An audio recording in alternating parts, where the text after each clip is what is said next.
Dam ఎక్కడ కడుతున్నారో అక్కడ భూమి ఎట్లా ఉంది అనేది అన్నిటికంటే ఇంపార్టెంట్.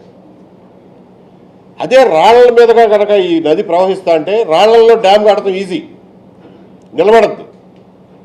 అదే ఇసుక కానీ మట్టి కానీ లేకపోతే మనకి సముద్రం పక్కన ఉంటాయి మడ అడవులు అంటారు చూడండి, ఆ మడ లాంటి వాతావరణం ఉంటే అక్కడ డ్యామ్ కట్టడం చాలా కష్టం. ఎందుకంటే నిలబడదు, కింద నుంచి నీళ్ళు వెళ్ళిపోతూ ఉంటాయి, మీకు గట్టి నేల తగలదు. గోదావరికి ఉన్న ప్రాబ్లం ఏంటంటే గట్టి నేల తగలాలంటే బాగా లోతుకి వెళ్ళాలి. పైన అంతా ఇసుక ఉంది, పోనీ ఆ ఇసుకన్నా పైనుంచి కింద దాకా ఉందా అంటే లేదు. కొంతమేర ఇసుక ఉంది, కింద ఒక మట్టి పొర ఉంది, మళ్ళా ఇసుక పొర ఉంది. కొన్ని ఏరియాల్లో కొన్ని చోట్లేమో డైరెక్ట్గా ఇసుక ఉంది రాయి తగిలిన దాకా, కొన్ని చోట్ల మధ్యలో మట్టి ఉంది. అట్లా ఎక్కడ మట్టి ఉంది, ఎక్కడ ఇసుక ఉంది, ఇవన్నీ బోల్డంతా ఇన్వెస్టిగేషన్ చేసి దాన్ని మ్యాప్ చేసుకుని ఓకే ఇక్కడ మట్టి ఉంది కాబట్టి దీన్ని ఏం చేయాలి, ఇక్కడ ఇసుక ఉంది కాబట్టి దీన్ని ఏం చేయాలి అనేది డిజైన్ చాలా జాగ్రత్తగా చేయాల్సిన డ్యామ్ ఇది. అదే రాళ్ల మీద కట్టుంటే ఈజీగా ఉండేది. 30,000 క్యూబిక్ మీటర్ల పర్ సెకండ్ అయితే ఊరికే కంపారిజన్ మీకు చెప్తున్నా, చైనాలో కట్టిన 3 గార్జెస్ డ్యాము ప్రపంచంలోకెల్లా అత్యంత పెద్ద డ్యామ్ ఈ రోజుకి. అది దీనికి డబుల్ సైజు ప్రవాహం, అంటే 60,000 క్యూబిక్ మీటర్స్ పర్ సెకండ్ ప్రవాహం. అది మంది సగం అందులో. కాకపోతే 3 గార్జెస్ డ్యామ్లో ఉన్న అడ్వాంటేజ్ ఏంటంటే రాతి పొర మీద ఉంది. అది మంచి అటు ఒక కొండ ఇటు ఒక కొండ ఉండి కింద రాయి ఉండి డ్యామ్ కట్టడానికి ఈజీ అయింది. గోదావరి టెక్నికల్గా దాంతో పోలిస్తే ఇంకా ఎక్కువ ఛాలెంజింగ్ అయినప్పుడు డిజైన్ చాలా జాగ్రత్త చేయాలి, కట్టడం ఎగ్జిక్యూషన్ కూడా చాలా జాగ్రత్తగా చేయాలి. అది గోదావరి ప్రత్యేకత. ఎక్కడ తేడా వచ్చినా కానీ డ్యామ్ సేఫ్టీ నమ్మకం లేని పరిస్థితికి వస్తుంది. కాబట్టి గైడ్ బండ్ కూలిపోయింది అని అంటే బికాజ్ కరెక్ట్గా డిజైన్ చేయలేదో, లేకపోతే ఎగ్జిక్యూషన్ చేయలేదో, కట్టడం సరిగ్గా కట్టలేదో, లేకపోతే వీళ్ళు ఇచ్చిన ఇన్వెస్టిగేటివ్ రిపోర్ట్లు సరిగ్గా లేవో మనకు ఇప్పటికీ తెలియదు. ఈ కట్టడంలో చాలా జాగ్రత్తగా ఉండాలి అన్నది ఈ గైడ్ బండ్ కూలిపోయినాక అందరికీ అర్థమైంది. అబ్బో జాగ్రత్తగా ఉండాలరా గోదావరితో అని. 2023 నుంచి సెంట్రల్ గవర్నమెంటు తర్జన భర్జన పడతా ఉంది, ఏం చేయాలి, దీన్ని ఏం చేయాలి అని. అప్పుడు వాళ్ళు ఆలోచించింది ఏంటంటే ఒక డిజైన్ కన్సల్టెంట్ని పెట్టుకుందాం, ఒక ప్యానల్ ఆఫ్ ఎక్స్పర్ట్స్ని పెట్టుకుందాం, నిపుణుల బృందం అని చెప్పి డిజైన్ కన్సల్టెంట్గా స్విట్జర్లాండ్కి చెందిన యాఫ్రే అనే కంపెనీకి ఇచ్చారు. అరే నువ్వు డిజైన్లు చేయరా అని. ప్రాజెక్టు ఈపీసీ టెండర్ ప్రకారం డిజైన్ చేయాల్సిన బాధ్యత కాంట్రాక్టర్ది. ఈపీసీ అంటే అదే engineering, procurement, contract, construction. So ఈ యాఫ్రే అనే కంపెనీని కాంట్రాక్టర్ తగిలిచ్చారు. వీళ్ళ సంగతి నువ్వు చూసుకోవాలి. ఆ డిజైన్ ఇస్తాడు, ప్యానల్ ఆఫ్ ఎక్స్పర్ట్స్ ఏమో ఆ డిజైన్ని అప్రూవ్ చేస్తారు. అప్రూవ్ చేసినాక మెగా ఇంజనీరింగ్ కడతం మొదలెడుద్ది. దానికి క్వాలిటీ కంట్రోల్ చూడటానికి గవర్నమెంట్ ఆఫ్ ఆంధ్రప్రదేశ్ వాళ్ళు క్వాలిటీ కంట్రోల్ టీంని పెడతారు. దాన్ని పైన సిఎస్ఎంఆర్ఎస్ ఏదో ఒకటి ఉంది, సెంట్రల్ గవర్నమెంట్ కంపెనీ సంస్థ 25% ఆడిట్ చేస్తుంది, అంటే అప్పుడప్పుడు వచ్చి చూస్తుంది. మొత్తం ప్రాజెక్ట్ మేనేజ్మెంట్కి వ్యాప్కోస్ అని హైదరాబాద్లో ఉంది, వాళ్ళకి అప్పచెబుదాం అని చెప్పి ఈ నిర్ణయాలు తీసుకున్నారు. సరే యాఫ్రేకి ఇచ్చారు. వాళ్ళు పాపం వాళ్ళ డిజైన్ వరకు వాళ్ళు ఎక్స్పర్ట్లే. కానీ మనం అసలు మన భూమి ఎట్టుందో మనం చెప్పాలిగా డిజైన్ చేయాలంటే. ఆ వివరాలు ఇచ్చేవాళ్ళు లేడు. సరే అదొకటి. తర్వాత ప్యానల్ ఆఫ్ ఎక్స్పర్ట్స్ని 2 అమెరికన్లు, 2 కెనడియన్లతో 4 పెట్టారు. వాళ్ళు 2024 నుంచి వాళ్ళ పని మొదలెట్టారు. గవర్నమెంట్ మారిన టైంలోనే వాళ్ళు ప్యానల్ ఫస్ట్ విజిట్ చేశారు. 5-6 రోజులు, మీకు గుర్తుండే ఉంటుంది. ప్రభుత్వం ఏర్పడ టైంలో ప్యానల్ ఆఫ్ ఎక్స్పర్ట్స్ వచ్చారు. అది 23 నుంచి సాగుతున్న తంతు.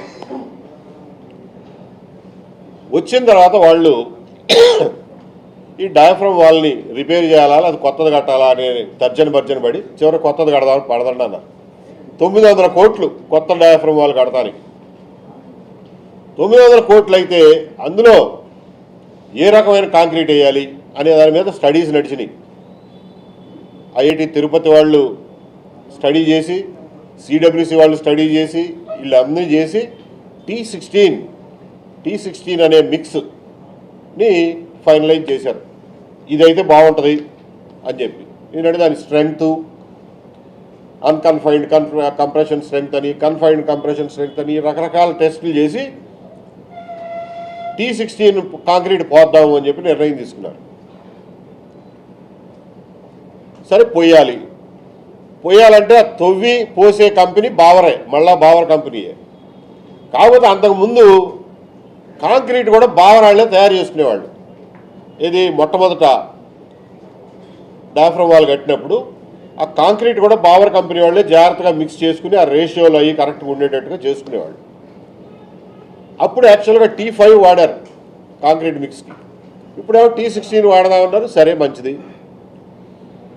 ఈసారి ఏమైంది, బావరాళ్ళు కాంక్రీట్ మిక్సింగ్ చేయకుండా మెగా కంపెనీ వాళ్ళు కాంక్రీట్ కూడా మేమే ఇస్తామని కూర్చున్నారు. సో ఈసారి కాంక్రీట్ కూడా వాళ్ళదే. బావరాడల్లా ఏంటంటే బోరేసిన వాళ్ళలాగా వచ్చి తవ్వి ఈడిచ్చిన కాంక్రీట్ పోయడం వరకే ఆడి పని. సరే మొదలెట్టిన తర్వాత బావర్ కంపెనీ ఓరు రామరామ ఇదేంట్రా బాబు రోజు బ్లీడింగ్ అవుతుంది అని చెప్పి వాడు రిపోర్ట్లు ప్రతిరోజు బ్లీడింగ్ అవుతుందని రాస్తాడు. నీకెందుకు పోయి మేమున్నాం కదా, నువ్వేంది ఆఫ్టర్ ఆల్ మా దగ్గర సబ్ కాంట్రాక్టర్ పోయి నీకు డబ్బులు ఇచ్చేది నేను కాబట్టి పోయి అని చెప్పి మెగా కంపెనీ వాళ్ళు చెప్పారు. వాడు పోసేశాడు. ఇవాళ ఆ డయాఫ్రమ్ వాళ్ళు దాదాపుగా పూర్తయిందని చెప్తున్నారు. మన జనవరిలో ముఖ్యమంత్రి గారు వెళ్ళినప్పుడు ఇంకేముందండి 2 నెలలు అయిపోద్ది అంటున్నారు. పోసేసరి బాగానే ఉంది. అరే పోసింది ఎట్ట పోసావురా నువ్వు? లోపల కాంక్రీట్ వాల్ ఉందా లేకపోతే కంకర ఇసుక విడిపోయి ఉందా? ఎందుకంటే బ్లీడింగ్ అయిందంటే అర్థం ఏంటంటే, బ్లీడింగ్ అనేది ఒక టెక్నికల్ టర్మ్, మామూలు మనం ఎప్పుడు వినం. దాని అర్థం ఏంటంటే కాంక్రీట్ పోసేటప్పుడు సిమెంట్ పార్టికల్స్, సిమెంట్ కణాలు, బెంటనైట్ అనే ఆ బాండింగ్కి అతుక్కోవడానికి పెట్టిన బెంటనైట్ కణాలు, సిమెంట్ కణాలు, నీళ్లు పైకి వచ్చేస్తున్నాయి. కింద మిగిలేదేంటి? కంకర ఇసుక. కంకర ఇసుకతో గోడ వద్దా సిమెంట్ లేకుండా? సో ఇవన్నీ పైకి బుసబుస అని చెప్పి పైకి వచ్చేస్తున్నాయి. మరి లోపల దాని స్ట్రెంగ్త్ ఎంత ఉంది? దూరి చూడలేము. 50 మీటర్ల లోపల చూడలేము. సో పైకి వచ్చిన గోడ ఎట్టుందో చూస్తే కింద ఉన్న గోడ ఎట్టుంటుందో అంచనా వస్తుంది.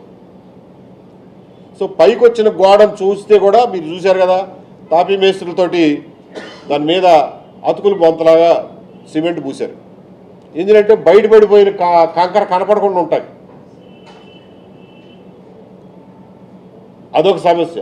తర్వాత వీళ్ళు ఏమన్నారు, ప్యానల్ ఆఫ్ ఎక్స్పర్ట్స్ ఊరికి ఆయన ఇదేదో కొంపమునిగేటట్టుంది, దీనికి స్ట్రెంగ్త్ గురించి తెలియట్లేదు అని చెప్పి, సరే రా బాబు మీరు ఒక పని చేయండి, మీరు పోసేటప్పుడు కంకర పోసేటప్పుడు వేడి పడుద్ది, మనందరికీ తెలుసు, హీట్ జనరేట్ అవుద్ది. ఆ హీట్ ఎంత ఉంది, టెంపరేచర్ ఎంత ఉంది అన్నది బావరాళ్ళు పోసేటప్పుడు వాళ్ళ మిషన్లోనే రికార్డ్ అవుద్ది. ఏ టైంలో, ఏ ప్యానల్లో, ఏ లెవెల్లో, ఏ ఎత్తులో ఎంత టెంపరేచర్ రికార్డ్ అయిందో వాళ్ళ దగ్గర రికార్డ్ ఉంటుంది. ఆ టెంపరేచర్ రికార్డులు పంపించండి ఒకసారి చూస్తాము. ఆ టెంపరేచర్లో సిమెంటు అతుక్కుని ఉందా లేకపోతే విడిపోయిందా తెలుస్తుంది మాకు.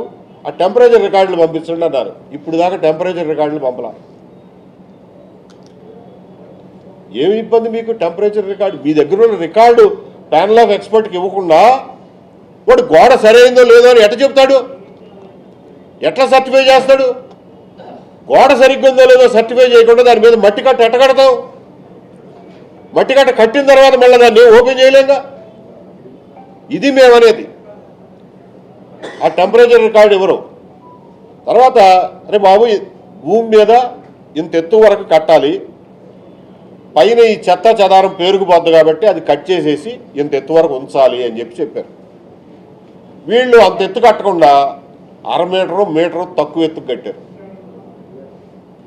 ఎందుకు కట్టారా అట్లా అంటే సమాధానం లేదు.